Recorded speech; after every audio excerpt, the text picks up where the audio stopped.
हरित क्रांति एक ऐसी कृषि आंदोलन थी जिसने भारत की खाद्यान्न उत्पादन में काफी वृद्धि की। यह क्रांति 1960 से 1970 के दशक में की गई थी। इस क्रांति का मुख्य कारण यह था कि हमारे जो देश के फसलें हैं उसकी बढ़ोतरी की जाए।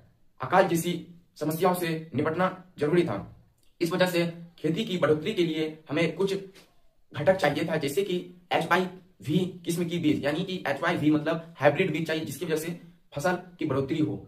सिंचित यानी कि सिंचाई के लिए अच्छी सी मशीनीकरण होना चाहिए या अच्छी सुविधा होना चाहिए। उसके बाद मशीनीकरण, ट्रैक्टर, थ्रेसर जैसी सुविधा होना चाहिए, जिसकी वजह से हम खेत की ज्यादा से ज्यादा जुताई कर सके। इस क्रांति की भूमिका MS स्वामीनाथन जैसे वैज्ञानिक ने कर रहे थे, जिसकी वजह से हमारे देश में और अन्य देशों में फसलों की जैसे वृद्धि को बढ़ाई जाए और समस्या को हटाया जाए। इस वजह से हरित क्रांति का मुख्य कारण यह था कि खाद्यान्न उत्पादन में वृद्धि हो। जय हिंद, जय भारत।